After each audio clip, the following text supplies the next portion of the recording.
friendly, I know you will follow me. If I... Bonjour, ici le Labo des médias en direct de la radio PFM. Aujourd'hui, nous allons interviewer Bruno.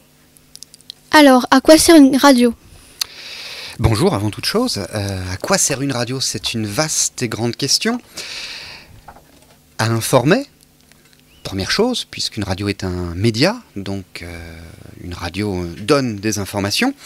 À divertir, vraisemblablement, également, puisqu'on passe de la musique, on peut passer des jeux, on peut passer toutes sortes de choses divertissantes sur une radio.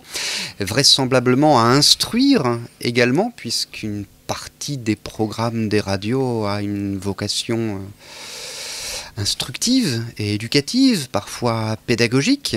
En tous les cas, les radios associatives dont fait partie PFM, puisque PFM est une radio dite associative, c'est-à-dire une radio qui a une mission de communication sociale de proximité. Les radios associatives servent, je pense, à ces trois choses: informer, divertir, instruire. D'accord. Pourquoi le nom PFM ? Pourquoi PFM ? Parce que PFM, comme je viens de le dire, est une radio associative, qu'à ce titre, elle a le droit d'exister depuis 1981, date à laquelle les radios, comme on les appelait à l'époque, libres, ont eu le droit d'émettre. Et à l'époque, PFM est né peu de temps après que la loi lui ait autorisé à naître, très exactement en octobre 81, suite à l'arrivée de la gauche au pouvoir, François Mitterrand, mai 1981. En octobre 81, PFM naît et peut-être pas assuré de pouvoir vivre très très longtemps, donc elle s'appelle Radio Provisoire. P comme provisoire, et finalement le provisoire a duré puisqu'on est en 2018 si je ne m'abuse, et qu'on émet, qu'on fait des émissions, qu'on fait de la radio à PFM depuis 1981. Donc le P de PFM, c'est le P de provisoire, Provisoire FM. Qui a créé cette radio ? Alors c'est créateur, si je puis dire, toute l'équipe qui, à l'époque, en 1981, a eu envie de créer cette radio libre.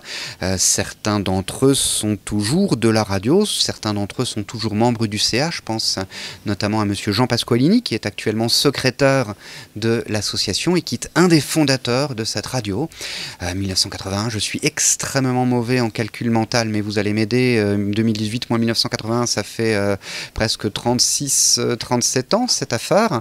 Et bien, il y a encore des gens qui font de la radio maintenant, qui ont commencé à en faire, voilà, 37 ans.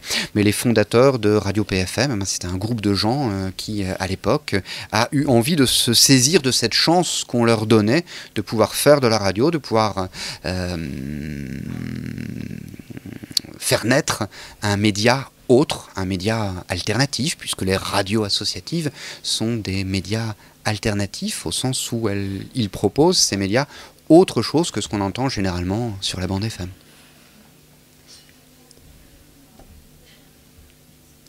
Quel sujet abordez-vous ?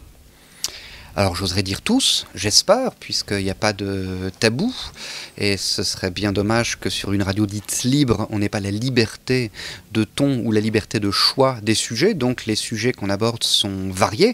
D'abord il faudrait s'entendre sur ce que tu entends par sujet, est-ce qu'on entend sujet par sujet d'information ou les sujets, les thématiques en général ? S'il s'agit des thématiques en général, eh bien comme la radio compte énormément d'émissions diverses et variées, j'ai envie de dire, il y a presque autant de sujets qu'il n'y a d'émissions. Il y a par exemple une émission ciné, une émission sur la BD, donc on aborde la BD, on aborde le ciné.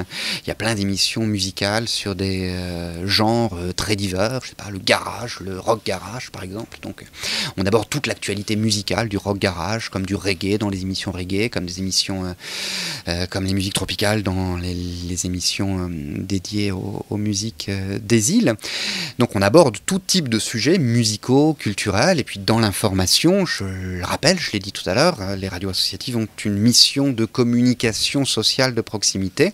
Donc on fait de l'actu, de l'actualité locale, donc on aborde différents sujets d'intérêt locaux, mais dans différentes thématiques, que ce soit la politique, la santé, la culture, le social, l'environnement. On fait très peu de sport sur PFM, presque pas. En termes d'actu, c'est vrai qu'on fait très peu de sport, mais sinon on aborde franchement à peu près tous les sujets. Est-ce en direct? Oui, toutes les émissions ne sont pas en direct, certaines le sont, d'autres ne le sont pas, certaines sont enregistrées dans les conditions du direct et diffusées en différé, mais pour autant c'est presque du vrai faux direct. Donc il y a des émissions en direct et d'autres pas, et comme on le voyait tout à l'heure hors antenne, toutes les émissions et toutes les tranches musicales sont programmées par un logiciel de gestion d'antenne, par ce qu'on appelle un automate dans le jargon. À quels horaires travaillez-vous? À titre personnel, Oui. je commence généralement le matin à 9 h pour terminer aux alentours de 18 h, mais les horaires d'un journaliste sont fonction de l'actualité, donc les horaires sont bien évidemment variables. D'où vient l'inspiration pour vos sujets? Alors je ne sais pas si on peut parler d'inspiration, parce qu'on n'écrit pas de la littérature ni des poèmes, même si effectivement il y a certains sujets si je puis dire, il y a certains sujets pour lesquels on n'a pas besoin d'être inspiré, puisque c'est l'actualité qui nous les inspire, si je puis dire. Il se passe quelque chose, si on suit l'actualité, on relate, on informe à propos de ce qui se passe. Donc déjà, il y a l'actualité qui dicte le choix des sujets. Après, on reçoit, comme tout organe de presse, comme tout média, bon nombre de communiqués de presse, institutionnels ou émanant de syndicats, de partis politiques ou de particuliers. Donc on reçoit des infos, on nous remonte, comme on dit, des infos, et là on choisit de traiter ou pas cette info qui nous remonte. Imaginons par exemple que je reçoive cet après-midi un communiqué de presse de la préfecture du Pas-de-Calais m'indiquant qu'il y aura samedi prochain une conférence de presse autour d'un programme d'accueil aux migrants. Voilà, je prends un exemple parmi tant d'autres, mais possible. Je choisis après en conférence de rédaction, c'est-à-dire quand je me réunis, enfin plus exactement quand nous nous réunissons entre collègues, on choisit de traiter tel ou tel sujet. Alors après, il y a effectivement des sujets, disons, qui nous inspirent, à savoir que ce ne sont pas des sujets qui nous sont dictés par l'actualité ou dictés par des communiqués de presse, mais des sujets qu'on a envie de traiter. Et donc là, c'est en fonction, disons, de nos goûts, de nos intérêts personnels. On essaie de trouver des angles originaux pour traiter de sujets originaux. Avez-vous le trac avant de passer à la radio? Grâce au ciel, pas. Sinon, après 20 ans de radio, je ferais un ulcère. Mais on a toujours un petit pincement, mais je pense que la meilleure façon de faire de la radio, c'est d'être détendu, parce que ça s'entend. A priori, quand on n'est pas détendu, ça s'entend. Quand on est stressé, c'est un peu étonnant. Ça, à la radio, il n'y a pas d'image, mais finalement, à travers la voix, il y a beaucoup de choses qui passent. Et on entend quand la personne parle et qu'elle est stressée. On entend quand la personne parle et qu'elle tire un peu la gueule, si vous me passez cette expression triviale. C'est pour ça qu'on dit toujours aux gens qui apprennent à faire de la radio à parler avec le sourire. Faites, essayez de vous scotcher, si je puis dire, un sourire sur le visage et vous verrez tout de suite que la voix s'égaye quelque peu et qu'elle donne envie d'être entendue.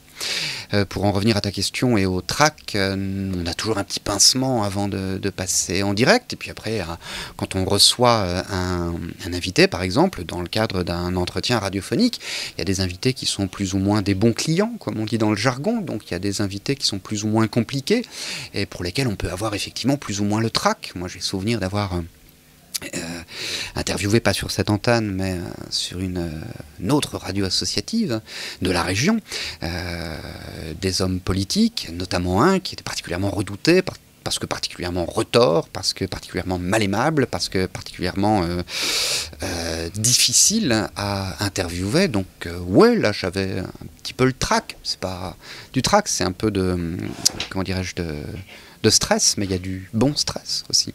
Mais sinon, globalement, non, on n'est pas stressé d'aller parler à la radio, sinon ce serait un véritable calvaire, notre profession. Avec quel matériel enregistrez-vous?